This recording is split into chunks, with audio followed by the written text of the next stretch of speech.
Hey, winos. Welcome to the short pour. As you know, this is our Cliff Notes version of our longer episode that just aired. In the last episode of We Are Family, Part 1, we talked about something many HR professionals feel but don't always say out loud, which is that this work can be incredibly isolating. We unpacked burnout, emotional fatigue, and why HR professionals, the people tasked with caring for everyone else, can feel so alone while doing it.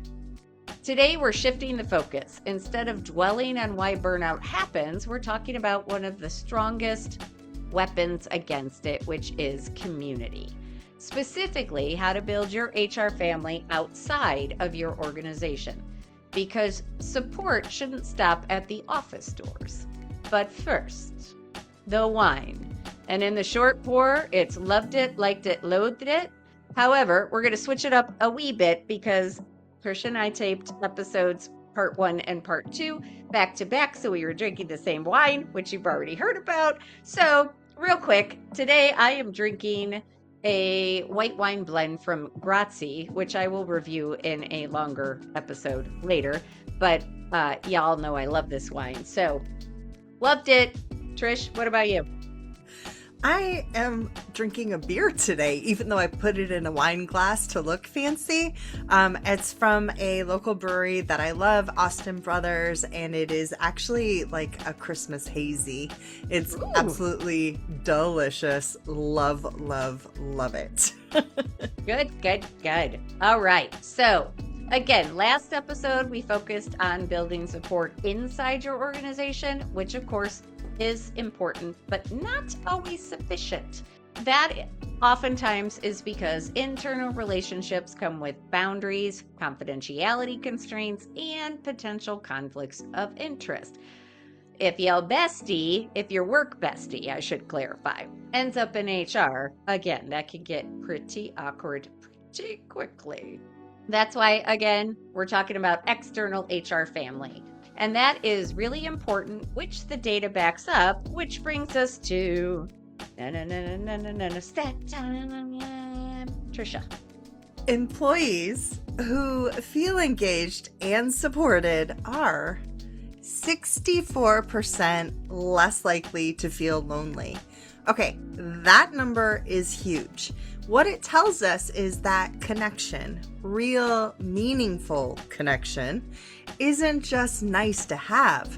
It actually fundamentally changes how isolated we feel in our work and, by extension, how resilient we can be in challenging roles like ours, HR. All right, so Trish, how do you actually build that community outside your organization?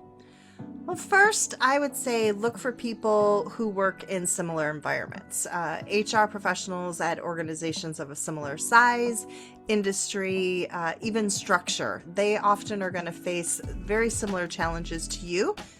They just have a different logo on the building. That shared context actually creates instant understanding. Yeah, I think the next thing is connect with people in similar HR roles. So who is at the same level as you are in their organization, they're going to better understand the same kind of challenges that you're having. So that can be really validating to talk with someone who truly understands the specifics of your role and what you're going through. Professional organizations can be incredibly powerful here. Groups like your local SHRM chapter, maybe an HR leadership group, and those regional networks really do provide built-in communities where connection is the whole point. These spaces normalize what you're experiencing and remind you that your challenges are not personal failures. They are actually industry realities. Another powerful thing to think about is connecting with people who know things you want to learn. So if you have gaps, like let's say you're not real strong in compliance or DEI, leadership, strategy, whatever the case may be, seek out people who are strong in those areas that you know or respect. those relationships often become mutually supportive over time. So, again, don't get imposter syndrome. Don't worry about what you have to offer. That will come in time. Julie, I think this is a perfect time to talk about Wine and Dine. Oh, yeah. Brand new in Cleveland. We launched on April 15th, and we will be meeting the third Wednesday of every month at Forge Public House in Lakewood. So if you are in the Cleveland area, please come join us. Forge Public House, 5 p.m., the third Wednesday of every month.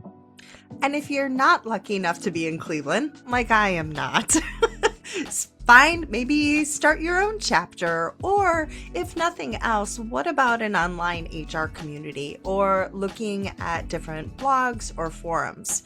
When curated well, they can actually provide real-time advice, shared resources, and a real sense of belonging, especially if you are one of those who is in a smaller, an HR department of one or a more isolated HR role.